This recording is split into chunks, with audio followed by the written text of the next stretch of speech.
is chapter number 15, and the problem I will start from 16 number. It says a train is 100-meter long. A train is 100-meter long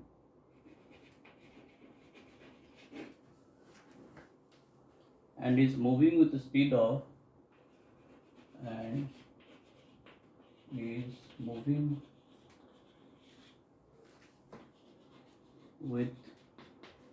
a speed of 72 kilometer per hour. The time taken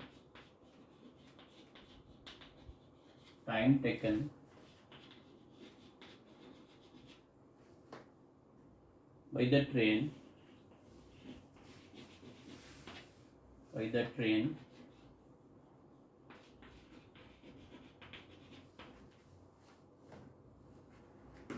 to cross a pole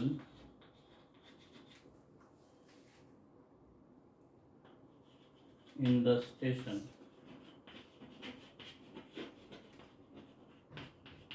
So this is the time taken to cross the pole at the station. A train is moving. The train length. Now, let's say this is a train. It has to come across. This is a point of focal. Means this is the post. Now there is a two phase of the train. When it will get entry and it will again that will pass through, so its back face will cross this. So until and unless the train passes full of the length of its whatever its length is, then we won't say that this cross. So unless until when it is crossing the full length of its body, then we can say with the reference of a pole, it is crossing the pole. That means in this case the die of pole we are taking is negligibly small with respect to the train. So I am not considering its dia. If it is a big size of something that has to be crossed, the thought process may differ. Let's say I am saying this is again a platform. If it has to cross the platform itself, so his own length plus the length of this platform, when it will cross, then it's said to be cross. And this will be the situation when the train is in this position.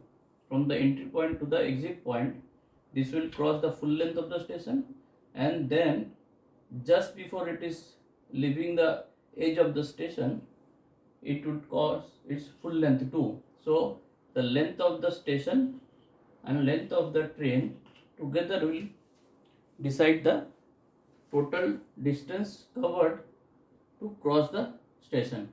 But in this case, as the diameter of the pole is negligibly small, the thing is totally different. It can be considered as a dot. Some reference dot the train is crossing. So when it will just cross the dot, only the length of the train has to be considered, the length that will need to cross the pole. Understood? So now if it is the case, so my consideration to be that to cross the pole, it has to cross its own length. Now the velocity or the speed, you can say, it is given as 72 kilometer per hour. Now this is in meter, this is kilometer per hour. So it is better to change the unit. So when we change kilometer per hour to meter per second, it has to be multiplied with 5 by 18. And the reverse is the when meter per second has to be converted, it will be 18 by 5. So this relation, you just keep it in mind forever. So it will be multiplied by 15 by 8 meter per second. That will convert it to meter per second. So 18.4, that means 20 meter per second. So this will be a velocity. So once you will get the velocity in meter per second, that is 20 meter per second. So in second it is crossing 20 minute. So the distance is s. So its time will be the distance upon, you can say d represent distance upon t upon velocity will be the time, or the speed, you can say speed. So in this case distance is how much? 100, and the velocity or the speed, because it is a linear, then we can take any name. So it is 20. So it will give you, because units are cancelling each other in the same way that numerical is cancelling. So this is meter will be cancelled out, only second will remain. So this will give you 5 seconds. Okay, moving to the next problem.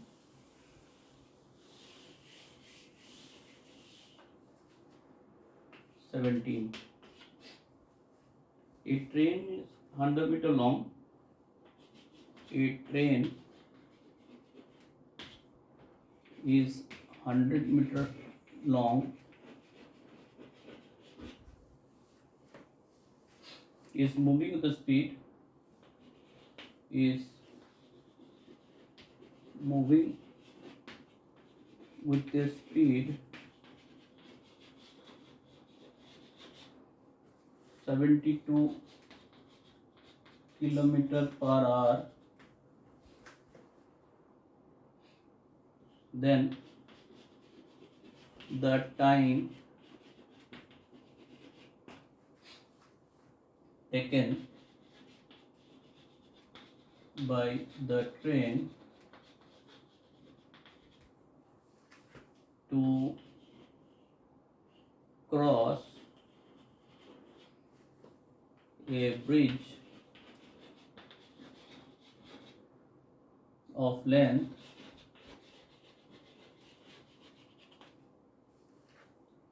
0.5 kilometer. So the same problem.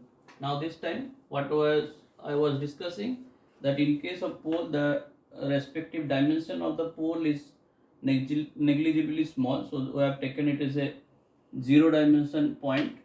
But in this case, as it is said that the object it is crossing is a bridge, so I have discussed the same thing. When the bridge is there, so it's considerably have some magnitude that cannot be neglected, you have to consider it. So if this is the case, so train will just pass through the last edge of the bridge will be considered when the train is crossing the bridge. So that means in that case, the length of the bridge and length of the train at that point of time has to be considered the maximum distance to be covered to cross the bridge. So this will be your total distance traversed, that is LB plus LT, with the total distance traversed to cross the bridge. So this is the concept. So now, as you know, what is the thing you have to consider? The time. So time again is nothing but the distance upon time and distance upon velocity. So distance is the train length. Train is 100 meter and the bridge is of 500 meter. 0.5 kilometer means 500 meter. I am keeping it the same. And velocity, as in the earlier case I have calculated 72 kilometer per hour, which will convert to 20 meter per second. So this will give you in second. So this is 600 by 20. So that is equal to 30 seconds. So to cross the bridge, time taken is 30 seconds. Okay. Going to the next.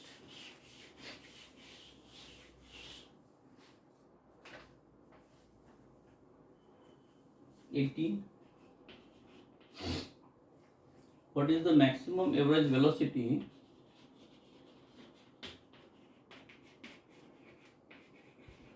maximum average velocity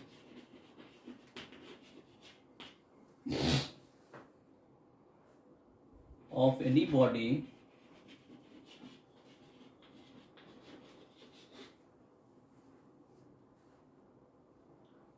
achieved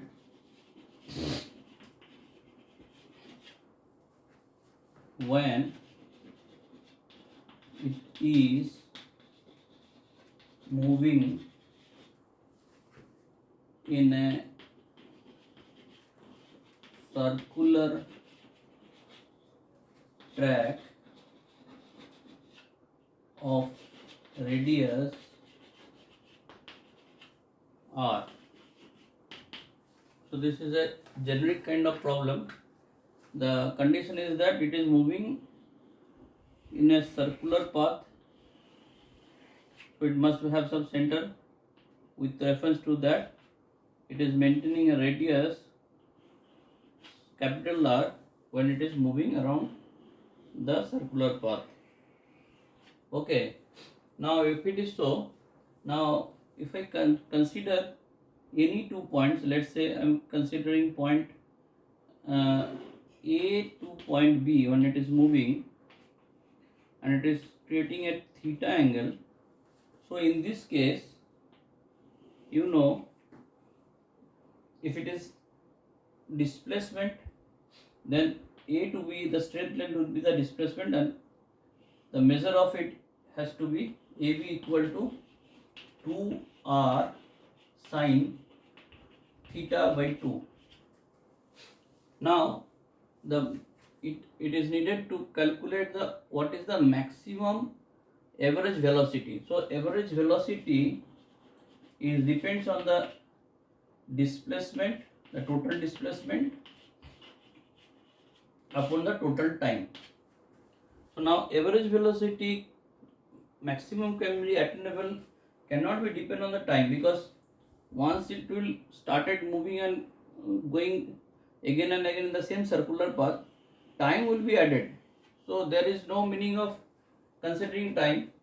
So within this circular path, the maximum value attainable for any time of lap is, if it is maximum for first lap, that will also be a maximum for the second lap, because time will go on adding.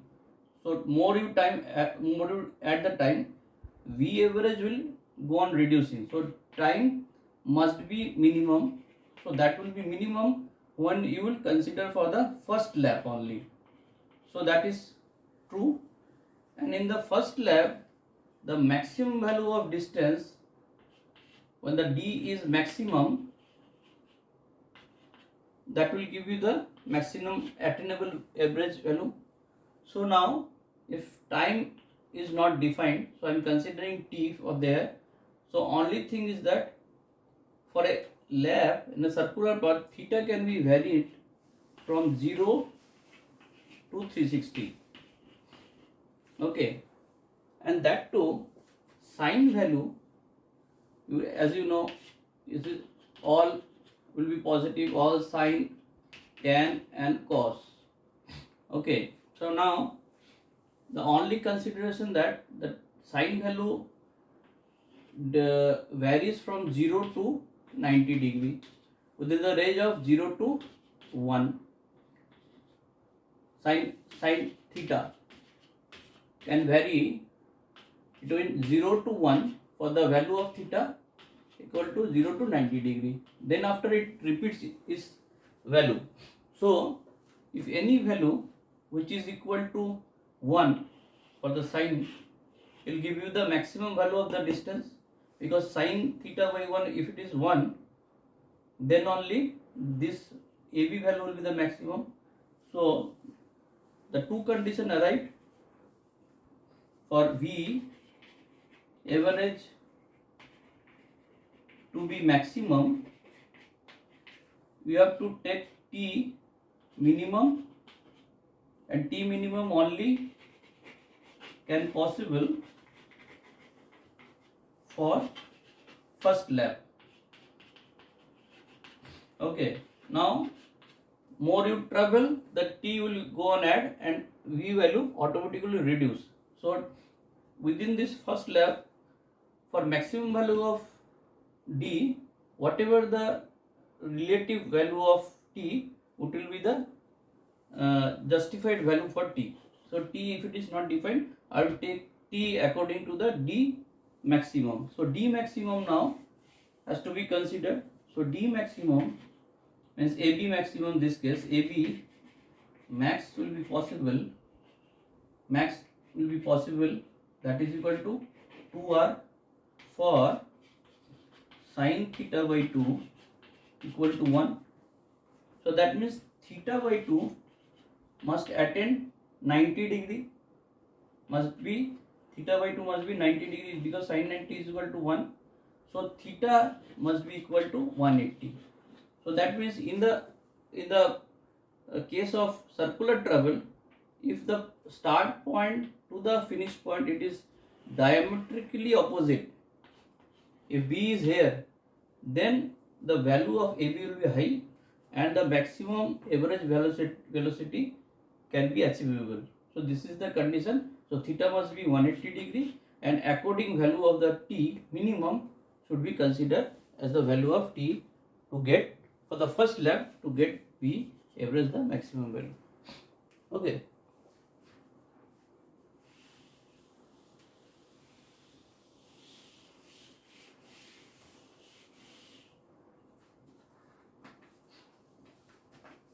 Going to the next, 19.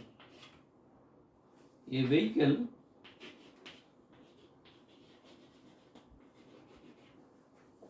starts at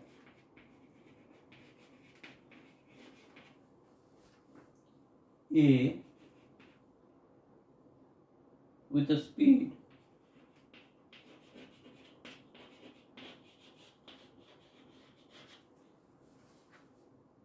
of 20 kilometer per hour and reaches at B. Then the vehicle returns to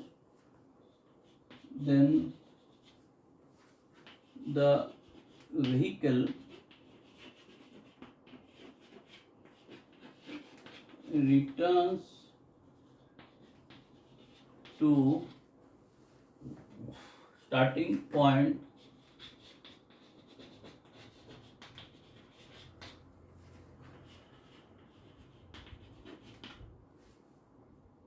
A on the same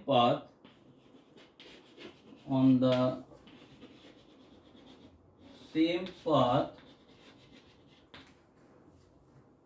with speed of 80 kilometer per hour. What is the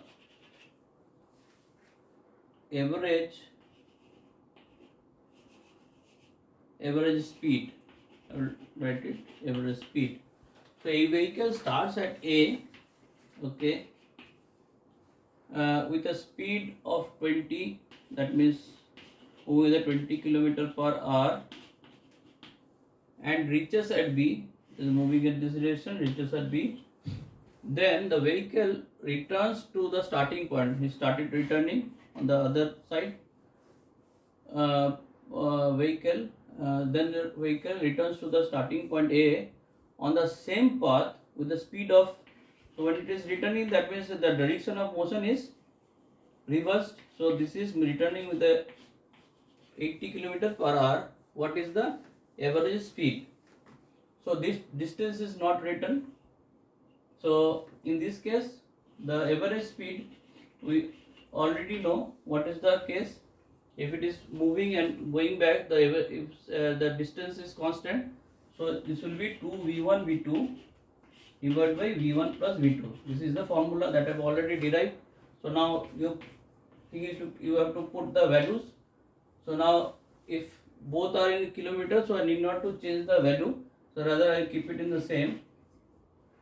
20 into 80 and below 20 plus 80, so this will be 20 into 2 into 20 into 80 of the numerator, and below it is 100. So for 4 into 8, 32. So your average speed will be 32 kilometer per hour, as it is speed. So in this case the total distance has to be added. So that is the only thing you have to keep it in mind and see this term, whether it is velocity or speed. Then after you can proceed accordingly.